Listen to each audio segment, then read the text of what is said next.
नमस्ते साथीहरू, जसरी कि तपाईहरुलाई थाहा छ, सेप्टेम्बर 8 र 9 मा भएको जनरल जेड यानी कि जेनजी आन्दोलनले देशको राजनीतिक दिशा परिवर्तन गरेको थियो।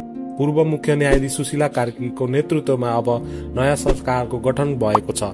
यस सरकारको मुख्य कार्य आगामी वर्षको मार्च 5 सम्म प्रतिनिधि सभाको निर्वाचन गर्नु हो। काठमाडौँको उपत्यकामा जनजीवन विस्तार सामान्य हुँदै जाँदा पनि अवस्था अझै पूर्ण रूपमा स्थिर भएको देखिँदैन। भ्रष्टाचार र कमजोर शासनका विरुद्धमा शान्तिपूर्ण विरोधका रूपमा शुरू भएको यो जेनजी आन्दोलन पछि सरकारले हिंसात्मक बनायो। सरकारको प्रतिक्रियाले पहिलो दिनमा 19 जनाको ज्यान गएको थियो। आन्दोलनको क्रममा मृत्यु हुनेको संख्या कुल 73 पुगेको थियो। पहिलो दिन राज्यको कडा प्रतिक्रियापछि आक्रोशित जनताले दोस्रो दिन निजी र सरकारी सम्पत्तिहरूलाई लक्षित गरे।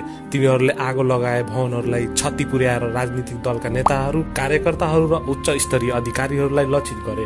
नेपाली सेनाले प्रधानमन्त्री, मन्त्री तथा अन्य अधिकारीहरू सुरक्षित स्थानमा लैजानु परेको थियो।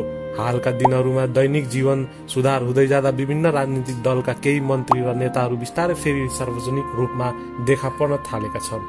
कांग्रेस र युएमाले पार्टी नेताहरू साथै माओवादीका अध्यक्ष पुष्पकमल दाहाल प्रचण्ड र अन्य वरिष्ठ व्यक्तिहरू उनीहरूको विश्वास र पार्टीहरूको कारणले देखिएका छन्। उनीहरूले आफ्ना पार्टीका कार्यकर्ताहरूलाई क्षतिबाट पुनर्निर्माण गर्ने प्रोत्साहित गरिरहेका छन्। आन्दोलन भएको करिब 1-1.5 महिना भइसक्दा पनि धेरै नेताहरू अहिलेसम्म पनि सार्वजनिक रूपमा देखा परेका छैनन्। अब बिस्तारै बिस्तारै कुनै ठूला नेताहरू अब सार्वजनिक रूपमा देखा परिदैछ साथीहरू। अब उनीहरूले चाहिँ आगामी चुनाव नदिन हुने भन्ने प्रतिक्रियाहरू सामाजिक सञ्जालमा हामी सुनिरहेका छौं। अहिले फेरि राजाको पनि एउटा अर्को तर्फ राजा ल्याउने भनेर पनि कुरा एकदम चर्किरहेको छ र यो छठपछि ठूलो भयंकर आन्दोलन हुने भनेर सामाजिक सञ्जालमा एउटा कुरा उठिरहेको देख्दा साथीहरू अब के हुन्छ भनेर हामीले अनुमान गर्न गाह्रो छ। यसैको साथ धन्यवाद।